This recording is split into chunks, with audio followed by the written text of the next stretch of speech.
Across centuries, the House of Rothschild have wielded unprecedented dominance, blending familial solidarity and relentless profit-seeking. From modest roots, they rise to influence international finance, wars, and politics, and become the most formidable banking dynasty of their age.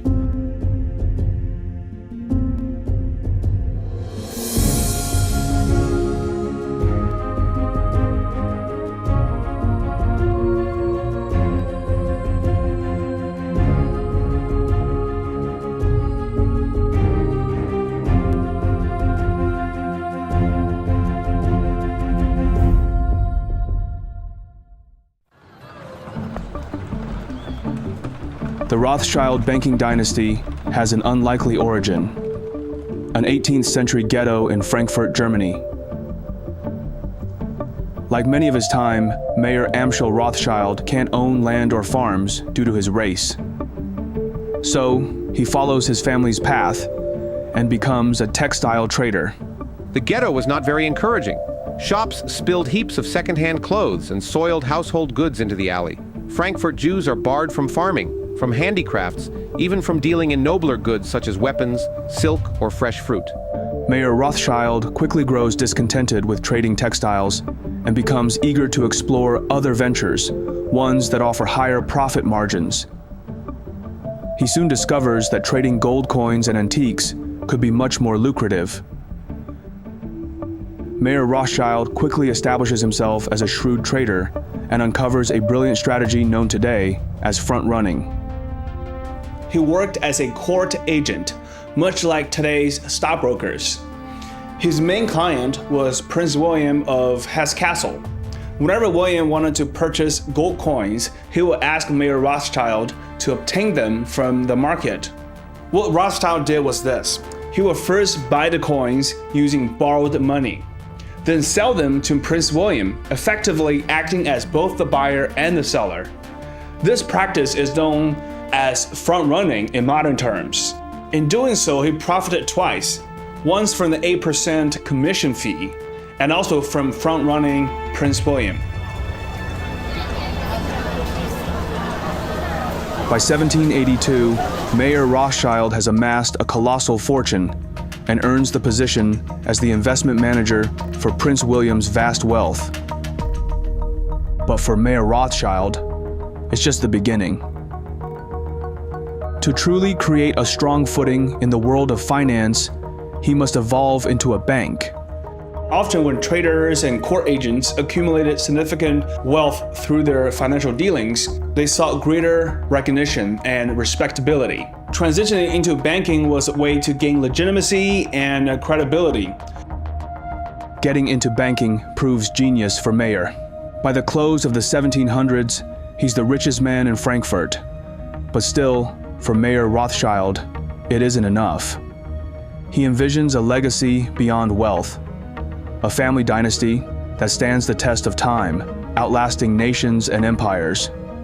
To me, it's always what's next, and I think that's what drives most very successful people. It's never about the money. I mean, that's a way of keeping score. It's about achievement, and it's about winning a game, and it's about upping the ante. To do that, he knows he needs to think bigger than just Frankfurt or even Prussia. To expand, he dispatches 4 of his 5 sons to the great capitals of Europe: Vienna, Naples, Paris, and the jewel of the empire, London.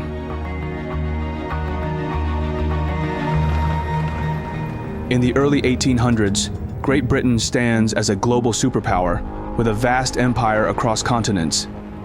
With the British Royal Navy unmatched, the seas are theirs. The Industrial Revolution is transforming the economy, making Britain an industrial and manufacturing powerhouse. The financial sector, centered in London, is robust. With the establishment of the Bank of England in 1694, London becomes a global financial center. Mayer Rothschild has built a thriving banking business in Frankfurt, but he realizes to sustain the long-term prosperity of the family, he needs to expand to different major cities in Europe, including sending his 3rd son to London, England. His name is Nathan Rothschild.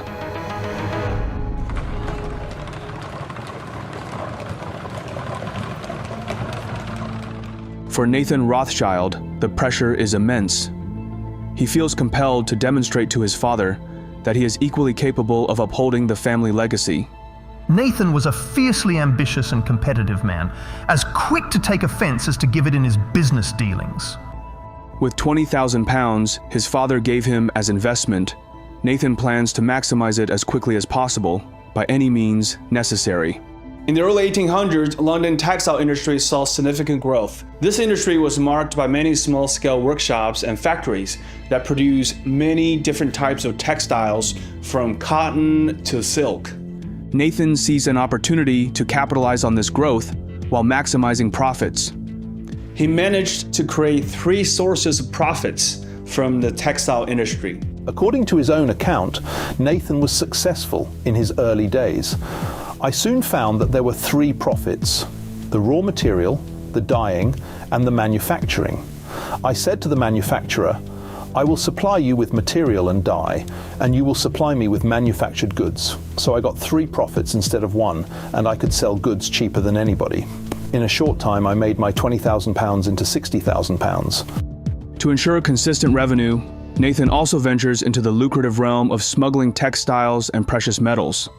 He became, in a word, a smuggler. By 1808, Nathan had earned a reputation as a man who had, thanks to his superior management, judgment, foresight, and connections, regularly succeeded in getting goods to the continent. Within just a few years of initiating his business in London, Nathan reports impressive gross sales of £800,000. Now, with substantial capital at hand, Nathan sets his sights on transforming his enterprise into a bank. He plans to build it to be bigger than his father's bank in Frankfurt.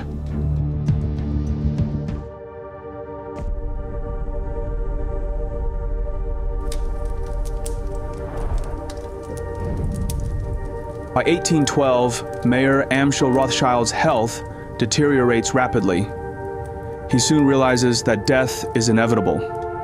And to ensure the House of Rothschild remains prosperous, he urges his sons to put their family unity first and above all. This is one of the foundations for the long-standing success of the Rothschild dynasty. Their strong bond as a family and their unique way of doing business are reasons they're still successful today.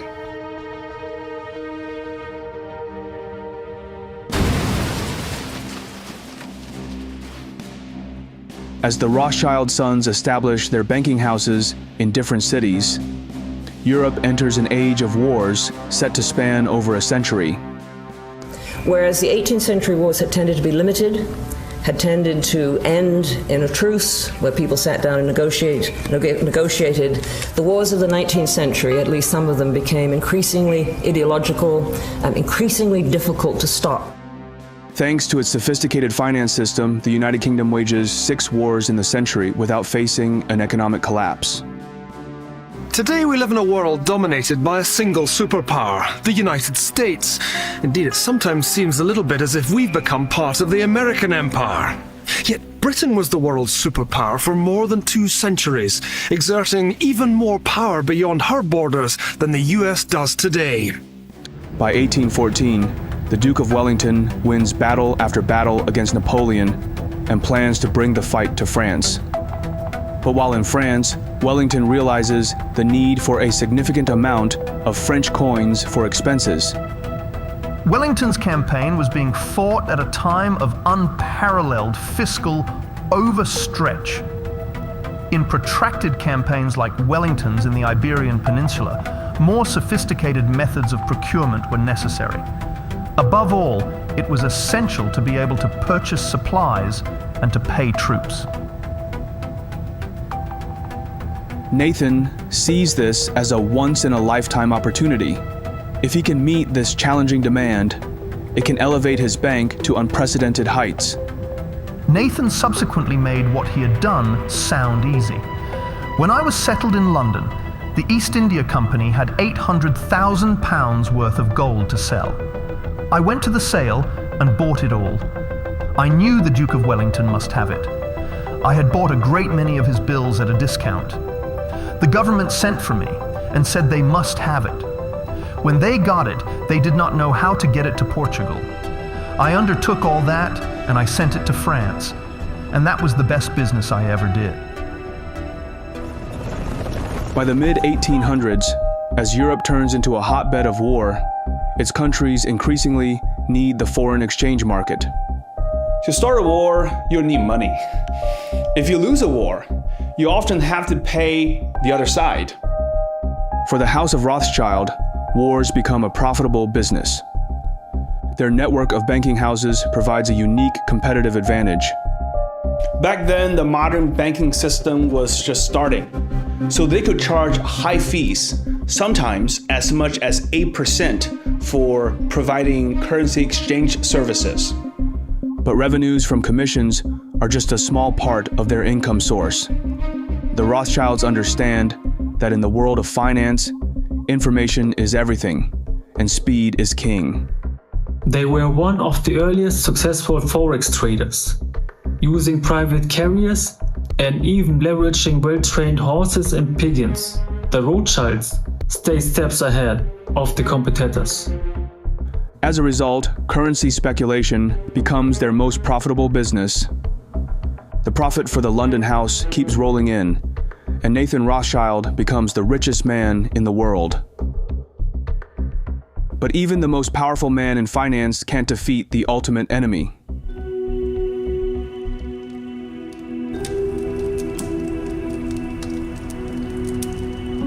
On July 28, 1836, the unexpected happens. Nathan Rothschild, the wealthiest man in the world, dies at the age of 58. This was surprising because the Rothschild family was known for living long lives. In fact, when Nathan died, his mother was still alive, and she lived to be over 90 years old. The London Times gathered itself up for one of its rare superlatives. The death of Nathan Mayer Rothschild, an editorial said, is one of the most important events for the city and perhaps for Europe in a long time. No operations comparable to his have existed in Europe to this time.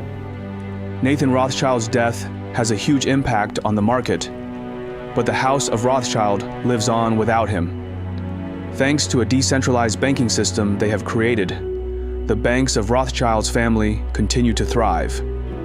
But now, they need a new leader.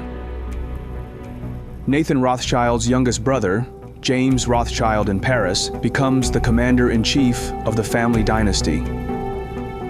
For James, the pressure of being a Rothschild is immense. While government bonds and war financing remain profitable businesses for the family, the competition saturates the playing field, eating away at their profit margin. To bring his family new glory, he looks for a new edge. Nathan's youngest brother James was markedly less submissive to his will than the other three. The youngest brother was intellectually and temperamentally Nathan's equal. He also had the advantage of a better schooling. Even in acknowledging Nathan's leadership, James was less than deferential. James Rothschild soon sets his sights on a new burgeoning industry, the railroads. In the early 1800s, Europe witnesses rapid railroad expansion, starting with England's Stockton-Darlington line in 1825. Railroads revolutionize transportation, foster industrial growth, enhance trade, and reshape landscapes, ultimately connecting major European cities and regions. Throughout the 1840s, the Rothschilds provide financing for many railway ventures, reaping substantial profits from commissions and trading railroad bonds and stocks. The Rothschilds were clever with their money. They often used other people's money to reduce their own risks. James Rothschild played a big part in what was known as syndicate in France during this time. By now, the Rothschilds are more than bankers, but the bank remains at the heart of the family business and generates the funds that are then invested in assets that are in increasing demand. Metallurgy, mining, and above all, railways.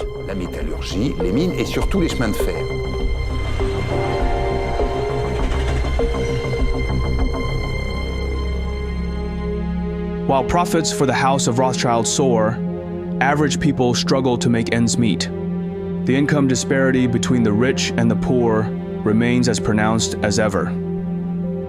The industrialists of that period of time are people who are out for themselves to make large fortunes as quickly as possible, even if it means pressing the envelope of what they have to do. After suffering consecutive wartime defeats, by the 1840s, the French government finds itself deep in debt. And as a result, the nation's economy teeters on the brink, leading the French populace to grow increasingly resentful of both the government and the financiers backing them.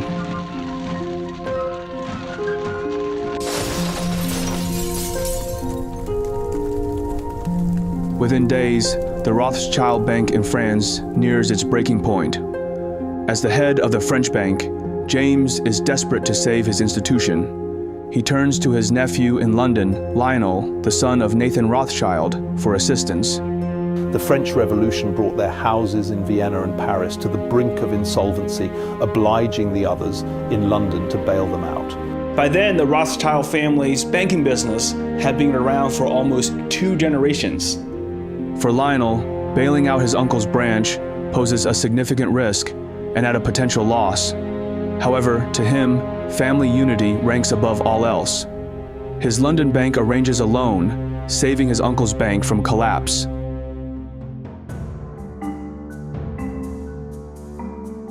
But it doesn't stop there. Lionel Rothschild believes in prioritizing his family, but he also feels compelled to uplift his people. Lionel thinks that to further the cause of eliminating prejudice against people of his ethnicity, it's beneficial to enter government.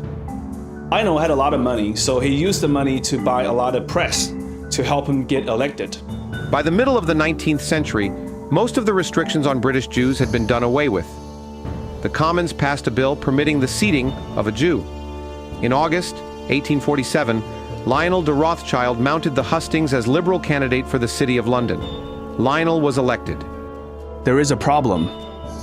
To be fully sworn in as a member of the Commons, he would have to recite an oath to the Holy Scriptures.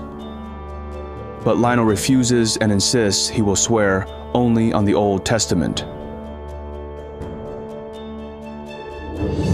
Becoming part of the government is monumental for the House of Rothschild. As James Rothschild ages, Lionel gradually assumes the role of the family's patriarch. But what Lionel doesn't realize is that, though the House of Rothschild reigns supreme in Europe, a new banking empire emerges, poised to challenge their dominance. The early success of Rothschild is largely attributed to information, intelligence, and knowledge. Nowadays, learning anything is much easier as we have access to vast resources online. One of the best ways to learn math, data science, and computer science interactively is with Brilliant.org. Brilliant is fantastic because it offers more than online learning. It's interactive, visually engaging, and perfect for busy individuals. Complex topics are broken down into bite-sized lessons, making it easy to master concepts with just 15 minutes of practice a day.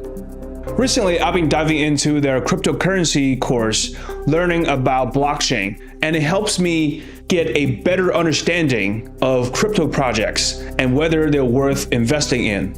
Brilliant offers interactive puzzles, riddles, and games, allowing you to enjoy the learning process without having to simply memorize facts. They expand their courses with new content monthly, including How Large Language Models Work, a course designed to help people stay ahead of the AI wave.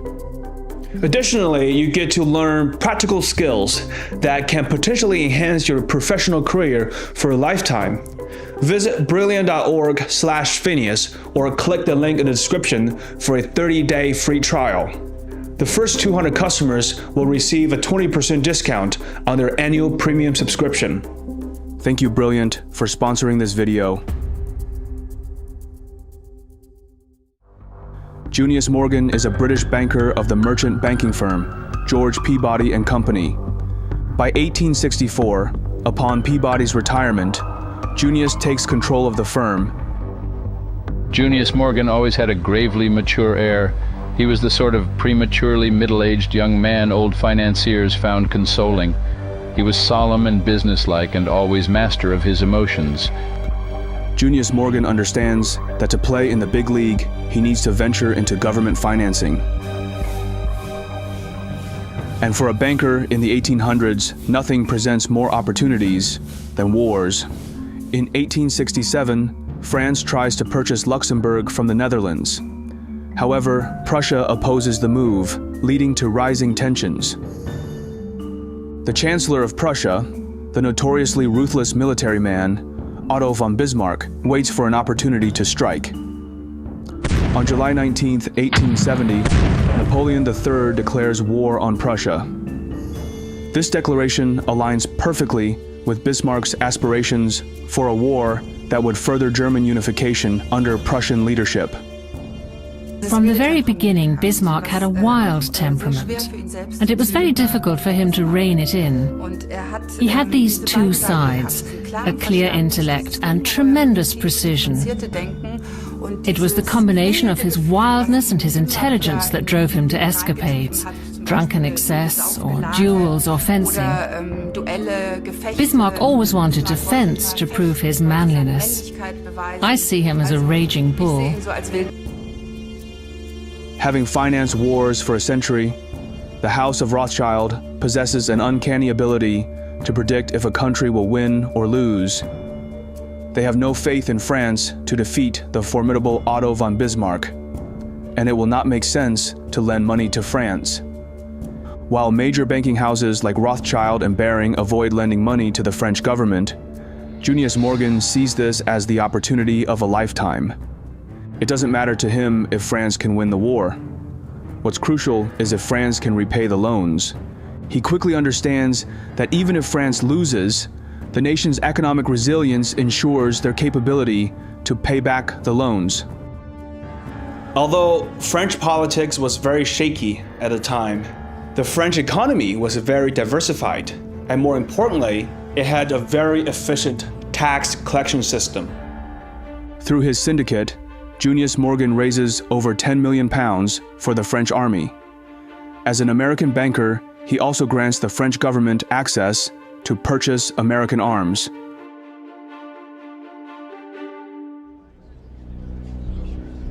The war resulted in a decisive German victory. The conflict ended with the Treaty of Frankfurt in 1871, leading to significant territorial losses for France and the proclamation of the German Empire in the Hall of Mirrors at the Palace of Versailles. When the war ended, the defeated French didn't renege on the loan, as Bismarck predicted.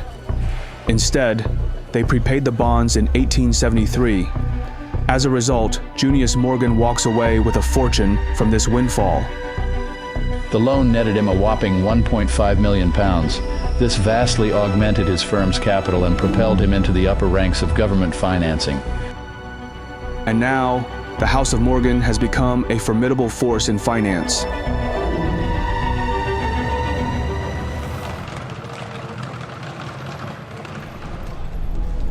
While Junius Morgan strives to establish his banking dynasty, the House of Rothschild faces mounting challenges. Following the death of James Rothschild in 1868, the younger generations of Rothschilds become increasingly fragmented. To rebuild their prestige, they look beyond Europe, investing heavily overseas, allocating 37% of their portfolio to Egypt and financing Indian railroads. But to truly recapture their past success, they need a more expansive marketplace. As old empires fade, a new empire emerges, bigger and more powerful than any of the world has ever seen. From the 1850s to the 1870s, America experiences significant growth, propelled by the Industrial Revolution, westward expansion, and the completion of the Transcontinental Railroad in 1869. This era witnesses the ascent of industrial magnates. Cornelius Vanderbilt reigns in railroads, Andrew Carnegie in steel, and John D. Rockefeller in oil, culminating in the formation of Standard Oil. These tycoons transform American business, introducing innovations and fresh organizational structures. The story of America isn't just the story of the patriots that helped build the democracy. The reason the United States is the leading economy in the world is because of the work of entrepreneurs who created entire industries that propelled the United States to be the leader of the free world. For years, the Rothschilds underestimated America, deeming it a land of madmen. But seeing the rise of the House of Morgan and Wall Street's emergence as the new global financial hub, the House of Rothschild starts to pursue more business opportunities. And nothing presents better opportunities than when there is blood on the street. For America, that day arrives on May 9th, 1893. Following decades of a booming railroad market, the industry, plagued by overexpansion and overbuilding, suddenly collapses. The result is one of the worst depressions in history, the Panic of 1893. The president, Grover Cleveland, is determined to maintain the gold standard and refuses to engage in expansionary fiscal policies such as tax cuts and increased government spending. Back then, the US dollar was not the main global currency. The British pound was. President Cleveland felt that to maintain the credibility of the US government, he must maintain the convertibility of dollars to gold. The Cleveland government is running dangerously low on gold reserves, so he calls on J. Pierpont Morgan for assistance.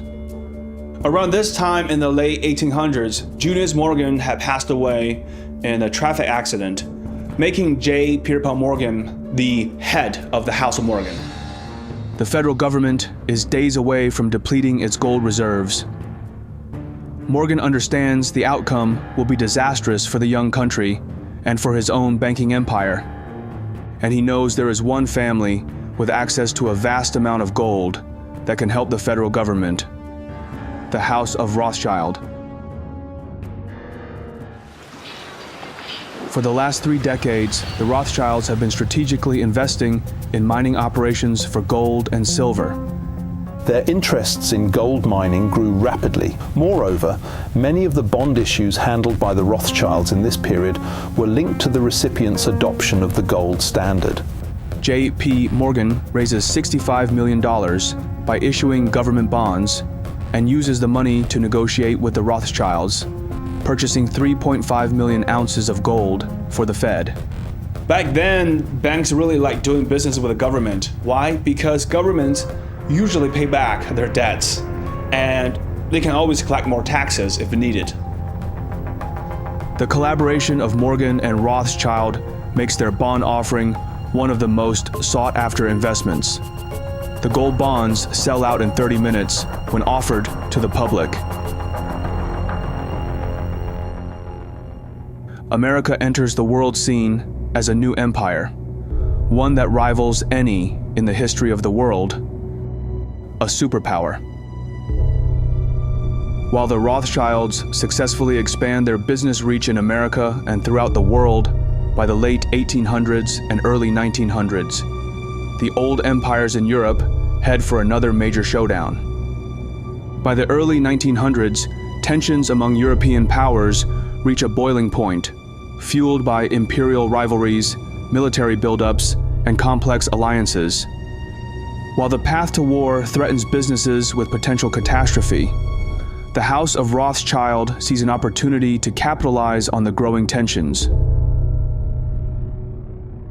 The head of the London Rothschild Bank is Natty Rothschild.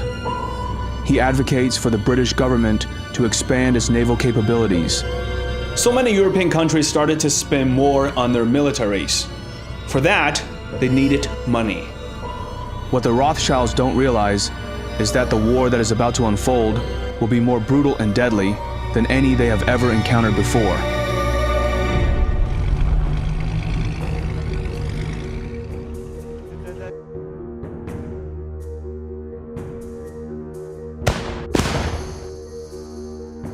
Following the assassination of Archduke Franz Ferdinand of Austria-Hungary, Europe plunges once again into full-blown war. Look at Serbia.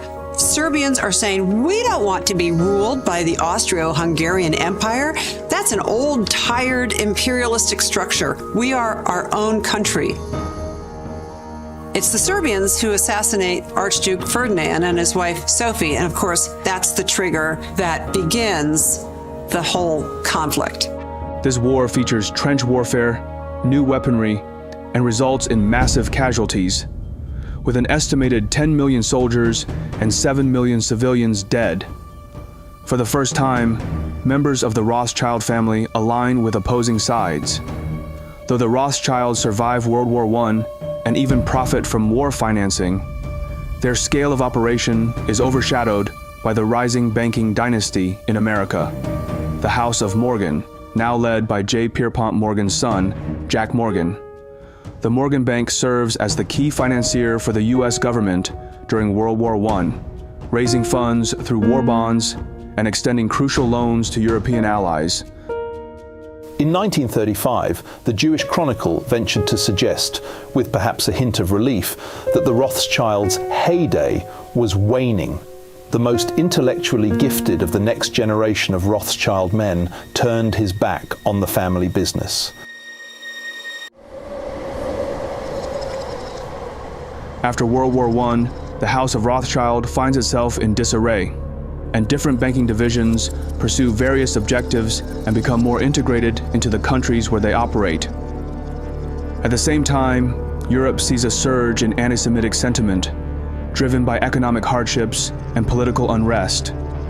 The Rothschild family, as prominent Jewish bankers, faces heightened scrutiny and hostility. In Germany, following its defeat, the nation endures one of its most severe economic downturns.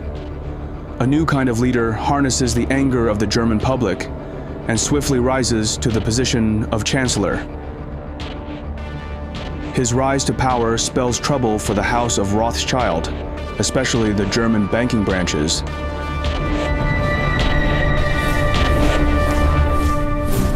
In 1939, just 21 years after the end of World War I, the biggest war in human history erupts. In the spring of 1940, Hitler secures victory after victory. Denmark and Norway quickly fall under occupation.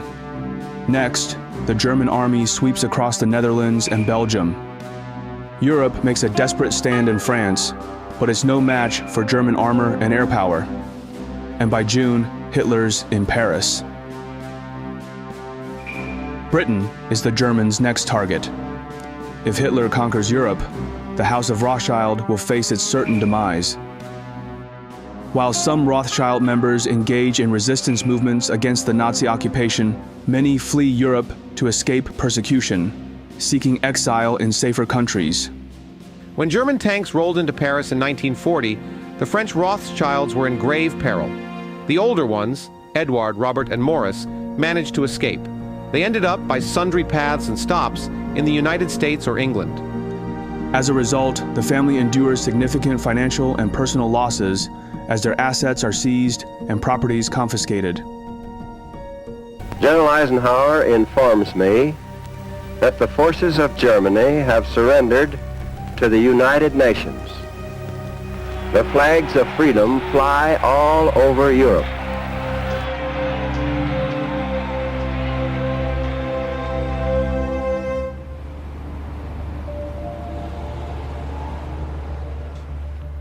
As the Rothschild dynasty becomes increasingly fragmented, N.M. Rothschild of London takes on the challenge of rebuilding and carving out its own direction.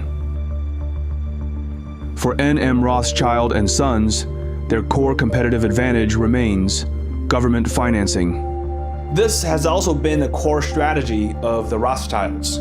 They worked closely with the government to finance big projects.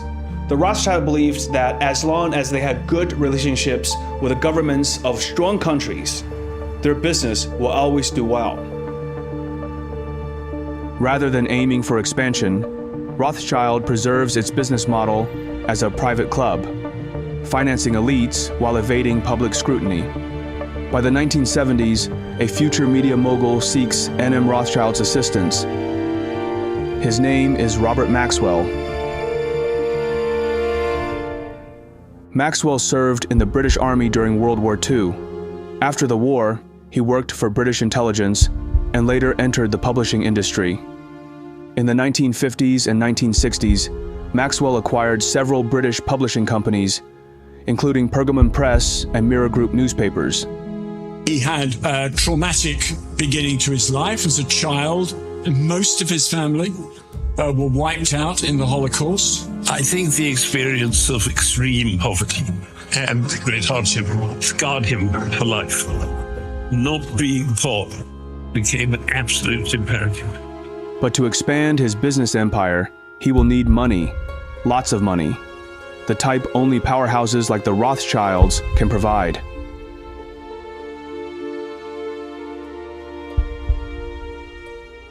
In the 1980s, Maxwell's investments look like they're doing well, but trouble is brewing inside N.M. Rothschild.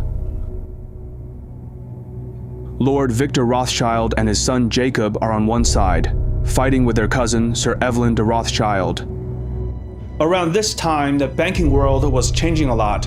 Bigger banks were acquiring smaller ones, making them mega banks, and new ways of making money, like derivatives and options, came up in the 1980s. These new tools help banks make more money and also help them manage risk better. Jacob Rothschild believes the bank must adapt to modern corporate strategies and pursue aggressive expansion. Sir Evelyn, who leads N.M. Rothschild and Sons, asserts that modernizing the ownership structure risks the family's absolute control.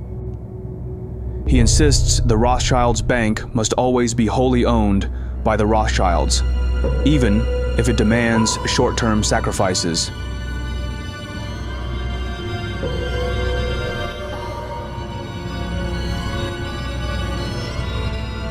But family drama soon become their least concern. A massive scandal erupts, threatening the Rothschilds' reputation. The millionaire newspaper publisher Robert Maxwell is dead. He disappeared overboard from his private yacht early this morning while cruising off the Canary Islands. In the early 1990s, revelations surface that Maxwell misappropriated hundreds of millions from his employees' pension funds to sustain his enterprises and luxurious life. I feel that, and I've grappled with this a lot, I feel that possibly the line between suicide and an accident is less clear-cut than we tend to assume.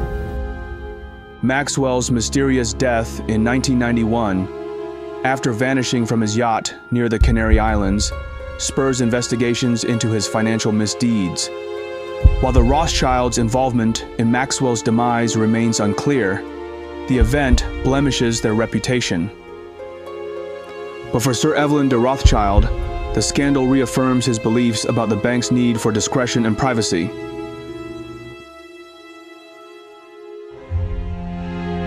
But N.M. Rothschild is still just the tip of the extensive Rothschild legacy.